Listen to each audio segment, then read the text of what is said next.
Good morning, everyone, and Chazak. Thank you for joining us on this beautiful Tuesday morning, a beautiful rainy day with a lot of bracha coming down from the heavens. Be'ezrat Hashem, Hashem should shower us with all the beautiful blessings of our Torah. Amen. And today's class is sponsored anonymously for the Refuah Shlema of all of Am Yisrael. Be'ezrat Hashem, peace, return of our hostages, protection of our soldiers, and we should be zochet to have a real simcha this month of Adar. Be with the ultimate Geulah b'mera b'yameinu, amen. My friends, our Parashat Vayakhel, as we are reading this week only Vayakhel, because we have this year a double Adar, so we have the liberty of being able to read each Parashat Vayakhel and Pekudeh on its own week, as opposed to having to double them up. Our Parashat may seem repetitive. Baruch atah Adonai Eloheinu melech haolam shakol nivaro. Our parasha may seem repetitive in the building of the Mishkan. As we had just 2 weeks ago, Parashat Terumah, a few weeks ago, we had the commandment, the instructions of how to build the Mishkan. And then this week we're reading about the actual construction of the Mishkan. And it seems like it's just the same thing, which is why if you read the Chumash, Rashi has very little to say. However, obviously, there is much to say. And even Rashi has, what to add. And today I would like to share with you, I think, is a very important message, especially as we enter the holiday of Purim with the excuse me, with the mitzvot of Mishloach, Manot, etc. So I want to share with you today, I think, a very, very, very important message. Parashat Terumah, it tells us about the building of the Mishkan. And the Mishkan had two parts. There was the outside and there was the inside. The Mishkan had the building, the Mishkan, the wood all around. And then it had the furniture that went inside the building. The aron, the menorah, the shulchan, right? Everything that went indoors. So there was the structure, the building, the outside, and there was the furnishings, the furniture, the inside. Now, what was the order of how they were to build these two different parts? Well, actually, it's not so simple. Because Moshe Rabbeinu commands Bezalel to build the Aron, if you look in the Parashah, to make the Aron, and then he tells them about the building, about the outside, about the Mishkan. And yet we find in the Gemara tells us that Bezalel turns to his Rabbi Moshe after he was commanded by Moshe. And again, you're Bezalel. You're a nobody. You're a student. You're not a nobody. But vis-a-vis Moshe, you're a student. You're a nobody. You are to listen to the instructions, keep your mouth shut, and do as you're told. And when Moshe says to Bezalel to build the Aron and all the furniture, and then to build the house, the Mishkan, the structure, Bezalel says, I beg to differ. I beg to differ. With all due respect, Master Moshe, I think it makes more sense to do the opposite. I think first we should build the building, and then we should build the furniture. After all, isn't that the way of the world, Moshe? When you build a house, my friends, do you first build a house, or do you buy the furniture? Which one do you do first? I think it's a simple question. Right? First you build the house, and then you get the furniture that fits the house. If you build the furniture, where are you going to put them if you don't have a house to put them in? So Bezalel says, Moshe, I argue. I know you told me first I should build the furniture, but that doesn't make sense. I build the furniture and then what? Where do I put it? I think first we should make the Mishkan. First we should make the house. First we should build the outside, and then we'll build the inside. Now, if I just pause over here and I ask you, what would you think Moshe would respond to this? Right? If you were Moshe, what would you say back to Bezalel? Right? I would say something like, listen, Bezalel, you're fired. Who do you think you are to question me? You're arguing on me? What do you think I made it up? I got it from God. What are you arguing, right? What do you are? Moshe would maybe, if I was Moshe, I would say, listen, I hear what you're saying, but overruled. We're going to build the furniture first. And yet we find that the Gemara tells us that Moshe said to Bezalel, wow, you ready? Here's what he said. He said, wow, you must have been in the shade of God. You must have been with me when God told me, because actually, you're right. Actually, now that I'm remembering, God told me your way. Originally, when he spoke to me about it, he told me first building and then furniture. So you're right, Bezalel. Hence his name, Bezalel. Betzel El Hayita. Were you in the shade of God? Were you Betzel El? You must have been in the shade of God, because that's what he told me. You must have been there when he spoke to me. Wow, you were right, Bezalel. Chazak Baruch. Correct. Proceed as you said. Build first the building and then the furniture. And that's indeed what they did. And so here we have end of Gemara. Very complicated Gemara. Gemara seems to say that Moshe changed Hashem's original plan, and then Bezalel argued on him, and then, right? What in the world's going on? What is this machloket here? Do you build the furniture first?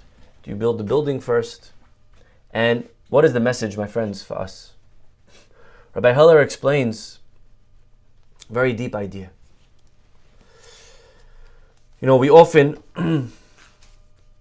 are under the assumption that my feelings motivate my actions. Right? My feelings come first, and they lead me to do and act a certain way. Because I feel, therefore I do. Right? I love Hashem, and therefore I do mitzvot. Right? I love someone, and therefore I give them. Right? I'm excited, and therefore I run. Right? Usually, we think that first the feeling's there, and the feeling creates the action. So I want to read to you today, I want to study a little piece from Mesilat Yesharim. We're not new to this book, we've read it a few times already. And Mesilat Yesharim Ramchal over here, Rav Moshe Chaim Lotzato, he talks about a trait called zerizut. Zerizut means to be excited, to be running, right? It's the opposite of lazy. In life, you can't be lazy. You can't be lazy if you want to succeed. You can't be lazy if you want to succeed in marriage, in dating, right? Anything in life, you got to do zerizut, right? When you're dating a girl, you got to run, you got to be zariz. You got to ask her out, and then after you ask her out, you got to go out, you got to plan the date, and then after the date, you got to plan the next date. Don't put it on the back burner. Don't let it sit. Don't think about it too much. You go away a few weeks, I'll come back, and then you lose her. In life, you got to be zariz. Zariz is a very, very important midah. And zarizut exists before and during. I got to be zariz when I'm trying to do something. Someone comes to you for a mitzvah opportunity. Grab it. Say, yes, I'm in. Put me down for $1,000 or whatever it is. Right? Don't let mitzvot sit. The pasuk says, Ushmartem et hamasot. You got to watch the matzah. Our rabbis tell us, Al tikri matzot ela mitzvot. You got to watch the mitzvot. If a mitzvah comes to you, you got to grab onto it, and you have to treat it the same way you would treat matzah, my friends. How would you treat matzah? You ever saw how they make matzah? You ever went to a matzah factory? You know how they make matzah? It's super, super stressful. Everyone's like, let's go, move, hurry up, switch the sheets, let's go, throw it in the oven, pull it out, right? A whole assembly line, and you're moving. The pasuk says, you got to do mitzvot the same way. Let's go, quickly. You have an opportunity to help an organization? Don't swipe right the email and save it for later. Give today. Give right now. Zariz. Let's go. Quickly. Right? Alarm clock. Don't snooze. Gotta jump out of bed. This is called zerizut, my friends. Zerizut. Now, Ramchal here says, sometimes we struggle with zerizut. So he gives us a little bit of help, of advice. He says the following, look what he says. Very, very important. He says, Shekemo shehazrizut hi toladat hatlahatut penimi. Ramchal says you should know that the same way zrizut is a product, is a derivative, the same way zrizut is a result of hitlahatut penimi, inner excitement, right? Think about the things that you run to. When do you run to do something? When are you not lazy? You're not lazy when you're excited. So the same way excitement leads to running, but he says the opposite is also true. The truth is that also excitement can be born from running.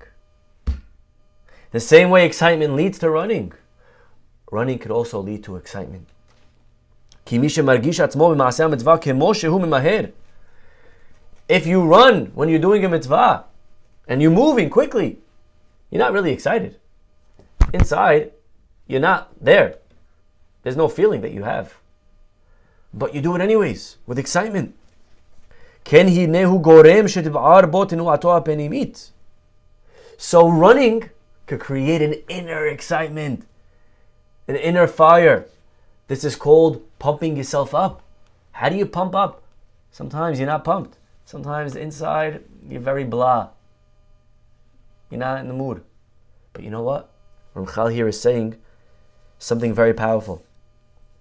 That doing something can create the feeling on the inside. If you walk around lazy, if you walk around dragging your feet, you need to know that your passion, your fire will slowly dwindle down. You could create, you set the tone for your feeling from the outside in. You hear what he's saying over here? However you're feeling inside doesn't matter, because you are in control of that. You have the keys to your inside, but the keys begin on the outside. So if you're sad, if you're not happy today, Ramchal would say, well, smile. I want everyone that's listening, smile right now. Okay, give me a nice smile. Smile, right? It's crazy how sometimes a smile, I feel better. I don't know why, I didn't even do anything. I just smiled, right? But the outside could create an inside. Right? This is called fake it till you make it. The feelings we're not always in control of. You know, we need to realize we're not always in charge of how we feel. What we are in charge of is what we do, and therefore it's more important to control what we do. And the doing can lead to the feeling.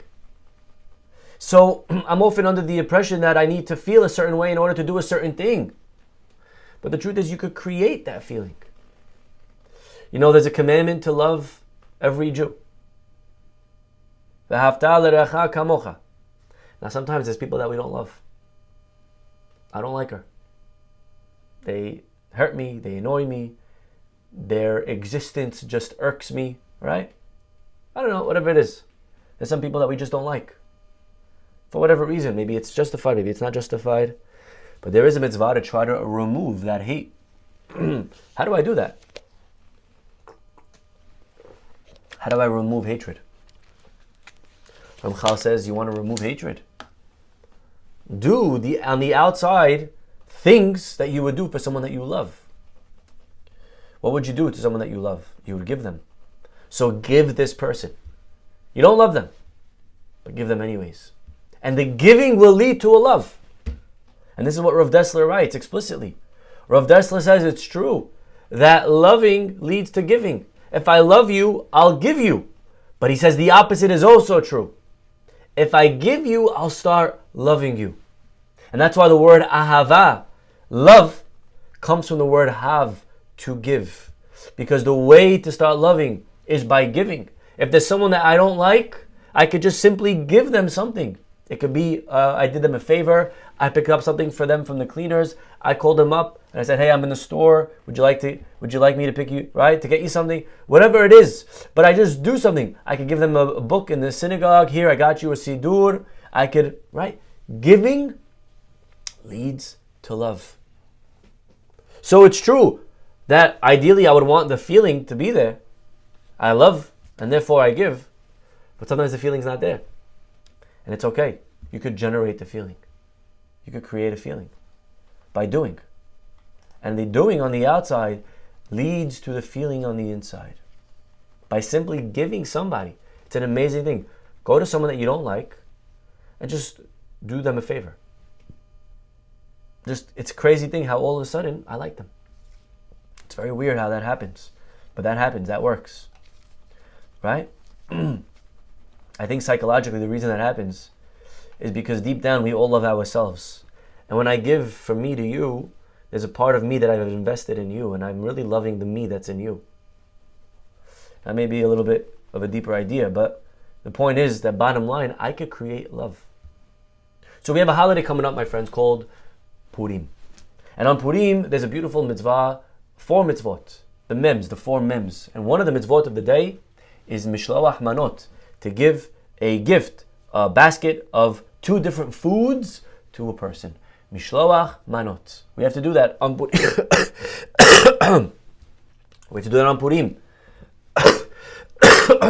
And I'm sure many of us already started making our lists. Maybe. Who am I going to give to? Who do I want to give Mishloach Manot to this year? And usually our list is a list of people that we like. Our friends, our best friends. And the people that we really like make it into the list. And if we don't like you, you're off the list. But what if I told you today that the exact opposite should be the case? Really, your list should be the people that you don't like. Because the goal of Mishloach Manot, my friends, is to increase love and unity and oneness. The goal of Mishloach Manot is forgiveness. The goal of Mishloach Manot is to bring shalom, to bring peace between 2 people. Leharbot shalom. That's the goal of Mishloach Manot. So actually, when I'm making my list, I should think of people, not that I love, but who don't I love? And today, let me decide, I'm going to give you a Mishloach Manot, because by giving you, I'll start loving you. By have, I'll start ahava. By giving, it'll lead to loving. That's really who should be on our list. I told you a story before, but I'll tell it to you again. I remember when I was living in Israel, we were renting an apartment. Now, when you come back for the holidays back to America, you try to sublease the apartment. It helps you pay for your flights, your tickets, etc. So we subleased our apartment to an Argentinian family. Beautiful Jewish family from Argentina. They wanted to spend Sukkot in Israel. So we subleased our apartment in Harnof, a beautiful apartment overlooking a very nice view. Great Sukkah situation. So I came back to America. We gave him the keys, and middle of Sukkot, after the first couple of days of holiday, I called the guy to see how's it going, how's he doing, just to check in. And he answered the phone and he says, Mizrahi, he had the Spanish-Israeli accent. Hakol beseder, ken, everything's fine. And then he goes, and by the way, your neighbor upstairs took your table. Like, what? Yeah, your neighbor upstairs, he took your table. I'm like, why did my neighbor upstairs take my table? Why'd you let him take my table? What do you mean he just took it? I don't know. He said he needed it and he needed the table. So he took the table. I'm like, what? Why would you let someone just come into my house? He's like, no, I was loading groceries into the apartment. The door was open and he came with his son and they just took the kitchen table. And he said it was his table. I'm like, what? His table? I've been there for a year and a half. It's been there. It was there from the guy before me. Anyways, I was very upset, You don't just barge into someone's apartment and take the table. So I called the guy, and before I even say anything, the guy's already in a fight with me. The guy starts yelling, Mizrahi, don't start with me. It's my table. I can do what I want. I can take it when I want. I'm like, what are you talking about? I just want to know, why'd you take a table from my apartment? He's like, it's my table. 5 years ago, I gave it to your tenant, and now we needed it back. So we took it to... Basically, the guy needed storage, so he kept it in my apartment for 5 years, and now that he needed it for his sukkah, he took the table. You know what I mean? So either way, I wasn't happy with how he went about it. It wasn't nice. Just going into my apartment, There's a way to do it. So we got into a little fight. I avoided him, he avoided me, and that was it. I got a new table. That was it. Fine. Fast forward a few months, we moved back to Israel, and now we're going through our Mishloach Manot list. And me and my wife were sitting, and this is where the Eshe Chayil comes in. I said, all right, well, who do we want to give to this year? The total of 4 people that we knew in Israel. So we're going through our list, and finally my wife goes like this. And I knew exactly what she was talking about. But, I played dumb. I'm like, what? Like Hashem? You think we should give Hashem? Is that a thing? I didn't know people do that. Yeah, okay. She's like, no, stop it. You know who I'm talking about. We got to give the neighbors upstairs. And deep down I knew she was right. But I'm like, what are you talking about? He started with me. He has to apologize. She's like, it doesn't matter. That's what Purim is all about. It's about forgiveness. It's about moving forward. It's about, unity. You got to give him a Mishloach Manot. And I said, okay, fine. You make it and I'll deliver it. So sure enough, Purim Day came. She makes a Mishloach Manot. And I started walking up 3 flights to the 4th floor. And let me tell you, it was the hardest trip I ever had to take. I went up and down a few times, reconsidering, playing it out in my head. He's probably going to laugh at me. What's he going to say? What's he going to do? Anyways, I finally muster up the strength, the courage. I knock on the door. He opens up the door and he sees me, and the guy melted. I didn't even say anything. I just held the thing. The guy melted. He's like, oh, Mizrahi, I'm so sorry. I'm like, yeah, keep going. He's like, I should have asked before, even though it was my table. It wasn't a big deal. And I said, yeah, it's fine. Also, the truth is, I didn't need to make a big deal out of it. At the end of the day, it was your table. Shalom. We made peace. And I'm holding the Mishloach Manot. I'm like, well, where should I put it? And he goes, well, you can put it on the table.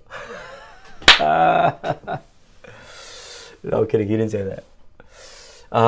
But it was a very powerful lesson for me that by simply giving this guy a Mishloach Manot, I liked the guy all of a sudden.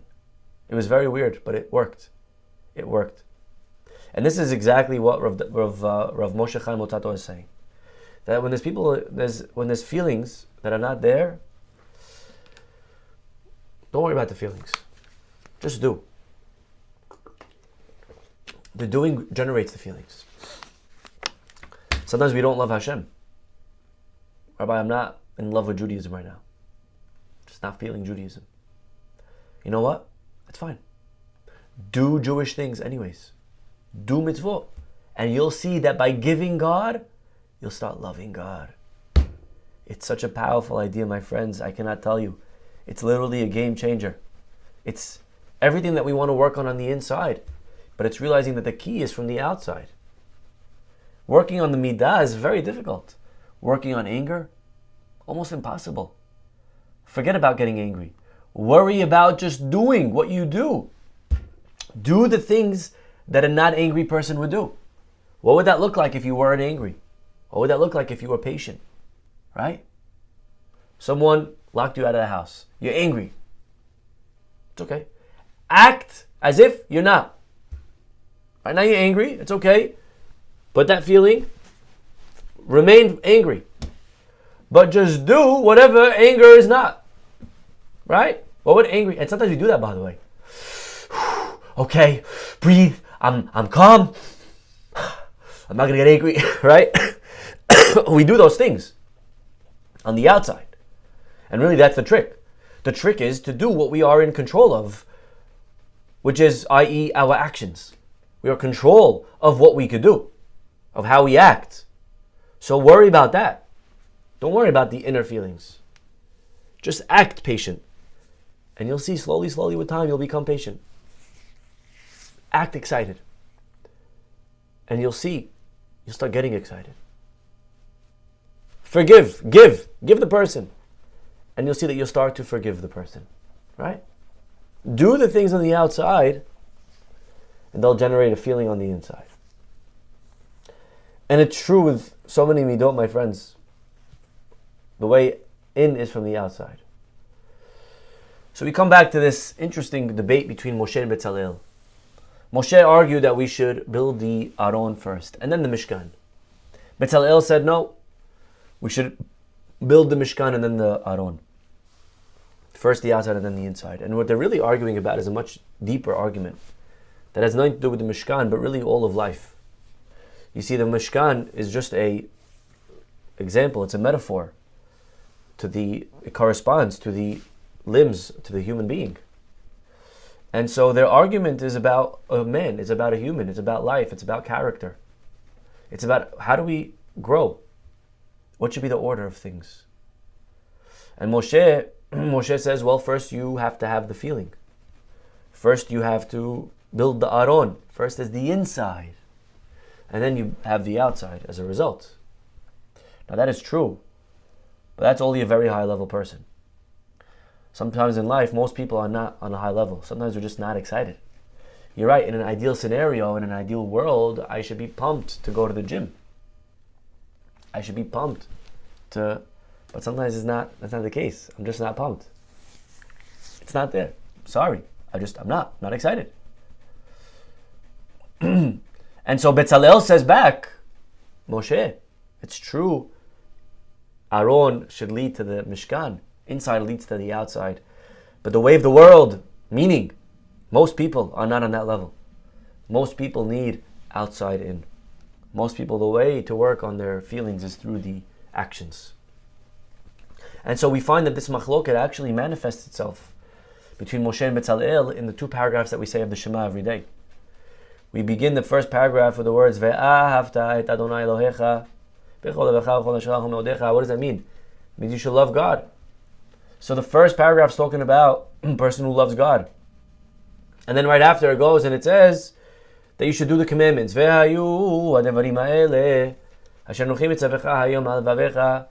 Right? So it begins with the love and then it goes on to the deeds. The second paragraph of Shema is very similar, but it's just in the reverse. Second paragraph begins with the deeds. It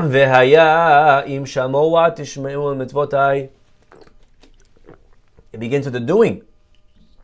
And then le'ahava, and then loving. You see, the 2 paragraphs are talking about 2 different people. Paragraph 1 is talking about a higher level Jew, about the Moshe type of Jew. A Jew that his feelings are there, they're already generated. The emotions are in, he has them. So he begins with ve'ahavta, love. And then that creates the doing.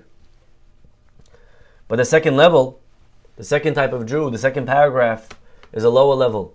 It's a Jew that's not there. He's not, just realistically, he's not there. And the pasuk says, no problem. For you, Vehaya im shamoa, just do, just listen, just keep. And that will lead to le'ahava. Unbelievable. What a beautiful way of understanding the Shema. The first paragraph is ideal. The second paragraph is if you're not there. If you're not there, then it's okay. There's a way to get there. We'll get you there. Everyone ends up with love. But is it from the inside out or the outside in? And so, this is the mahaloket between Moshe and Betzalel. Moshe is talking about inside out, ideal scenario. Betzalel's helping the masses, people like me and you, the majority of people. That you wake up one day and you're not excited, you're not in the mood. What do you do? What do you do? You're just very blah. You feel like you want to give up.